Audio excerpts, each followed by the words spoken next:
Você curte literatura e gostaria de algumas dicas do que evitar no texto literário? Então acompanhe esse vídeo aí com 13 dicas que ele é para você.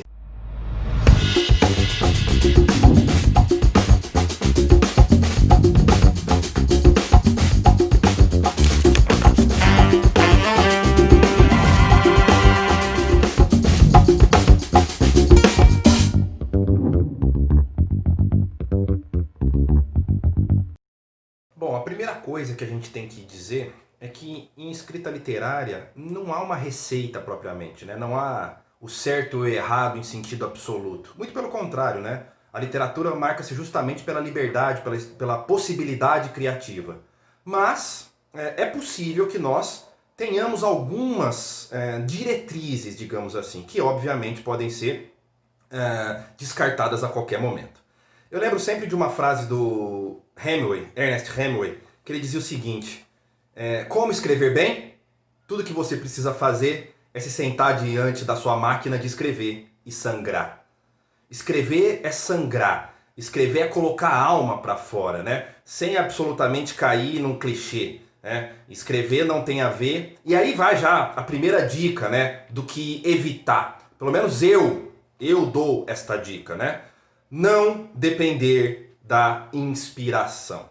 A inspiração é um conceito oriundo do romantismo, né? A crença de que alguma entidade desce no escritor e que a partir daquele instante ele vai estar iluminado pelas musas. Né? Certa vez o músico Sorácio afirmou que durante 27 anos ele praticou 14 horas por dia e agora que cheguei nesse estágio me chamam de gênio. Inspiração nos moldes dessa tradição não existe. O que existe é talento, sim, sem dúvida, e esse talento se atualiza, né, para usar uma linguagem do Aristóteles, com a prática.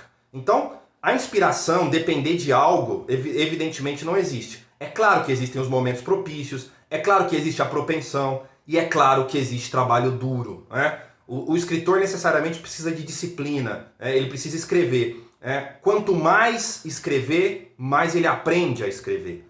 Dois exercícios fundamentais, então, né? Eu tô falando do que evitar, mas agora eu falo do que fazer. Ler bastante, literatura sobretudo, e escrever bastante. Né? Literatura é muito mais reescrever do que propriamente escrever. Segunda coisa que a gente tem que evitar são os clichês e os lugares comuns.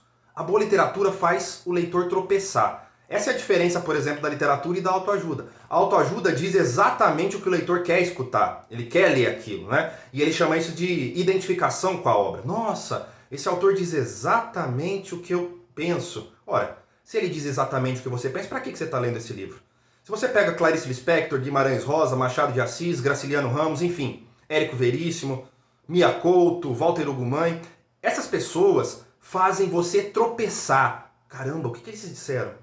E volta para ler. Esse é o impacto estético que o texto causa, né? Agora usar expressões como fechar com chave de ouro, dar a volta por cima, em alto e bom tom, deixou a desejar, com a pulga atrás da orelha, etc, etc, etc. A noite é uma criança. Essas são expressões batidas que devem ser evitadas a todo custo no texto literário, a não ser que seja proposital, na fala de uma personagem, que é uma personagem clichê, etc. Mas, fora isso, eu sugiro que evite os clichês e os lugares comuns. Se a gente for pensar, por exemplo, em Machado de Assis, vamos pensar numa passagem muito famosa de Memórias Póstumas. Marcela amou-me durante 15 meses e 11 contos de réis. Essa passagem, ela absolutamente não tem nada de clichê, muito pelo contrário, ela surpreende pela sua originalidade, pela sua inovação. Então, tão importante quanto o conteúdo de um texto literário é a forma. Né? O Borges já dizia isso, né? Jorge Luiz Borges. Existem 5 ou 6 grandes temas na literatura. O que diferencia um escritor medíocre de um bom escritor é o como ele conta essa história. Bom, terceiro ponto a se evitar, entregar tudo para o leitor.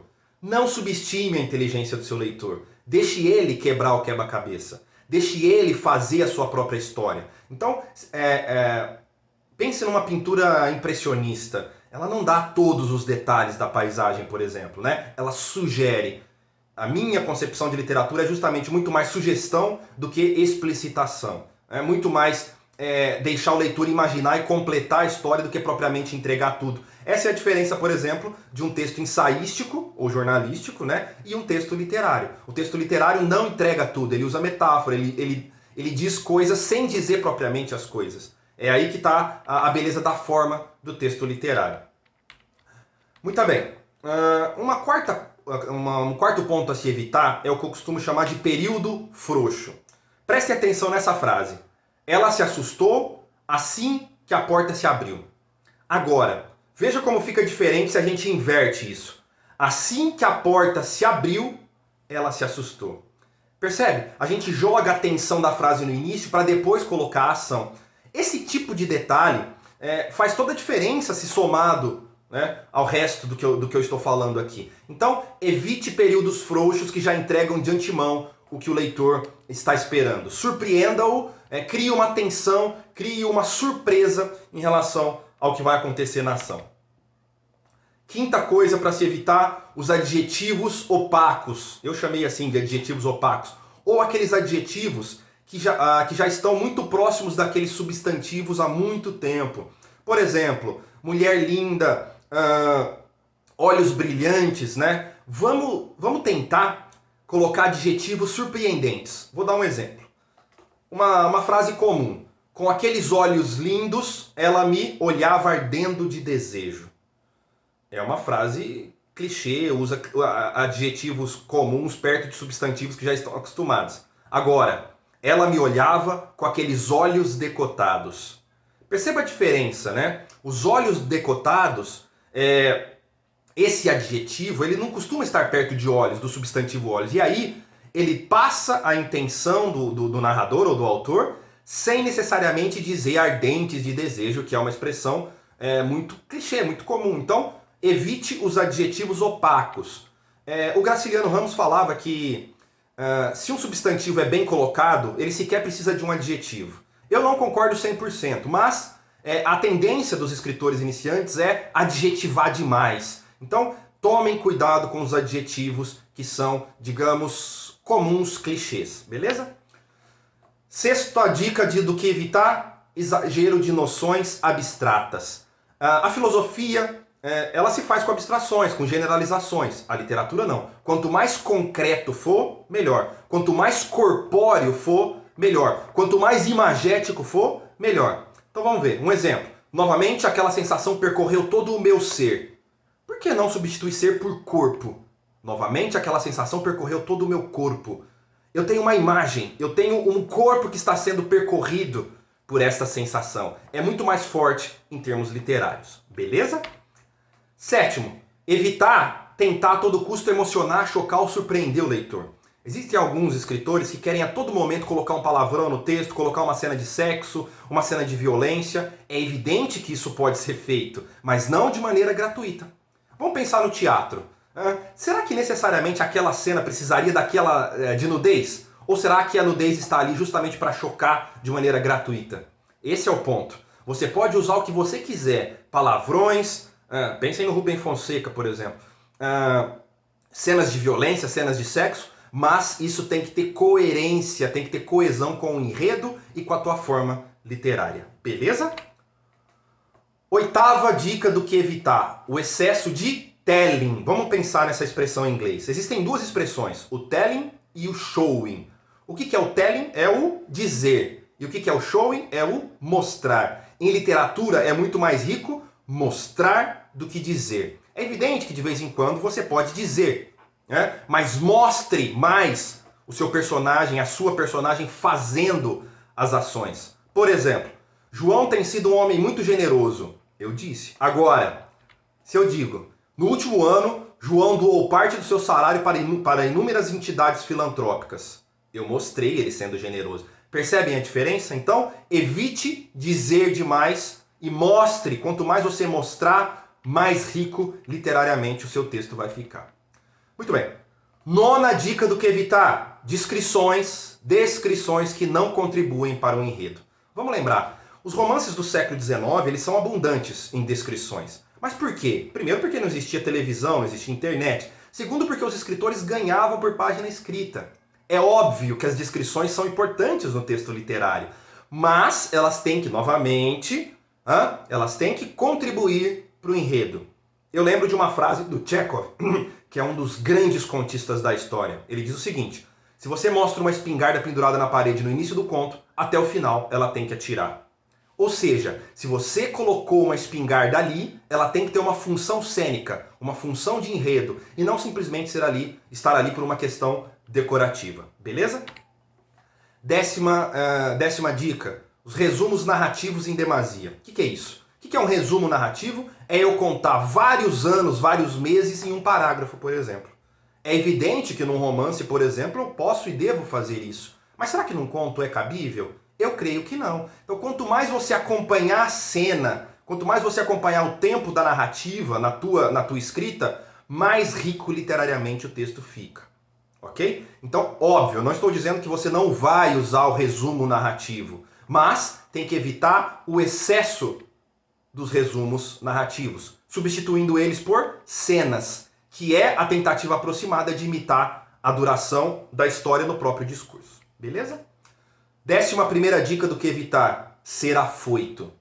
Cara, para sustentar uma narrativa não se pode ser afobado, né? É preciso dosar as informações para causar um efeito estético no leitor. Imagina se você der todas as informações, todo o conteúdo da tua história nas 3 primeiras páginas, você nunca vai conseguir escrever um romance. Então, coloque ação, depois coloque um flashback, depois volte numa descrição, vá dando pistas ao leitor sobre o que está acontecendo, para depois você conseguir amarrar no desfecho, né? Para conseguir surpreender o leitor no final da tua narrativa. Cuidado então para não entregar tudo de cara, cuidado para não ser afobado na tua escrita, beleza? 12ª dica do que evitar: diálogos fracos ou inverossímeis. Bom, o diálogo é uma das coisas mais difíceis de construir na narrativa, né? Claro, o personagem também, o enredo também, mas o diálogo é uma coisa que a gente tende a ser muito clichê, muito comum. Então, evitar falas triviais e óbvias que não contribuem em nada para o enredo, exagero de nomes próprios o tempo todo. Ele foi lá, não sei o que, não é isso, Maria? Não sei o que, João. Não precisa disso. Se os dois estão conversando, evidentemente o leitor sabe identificar quem é quem.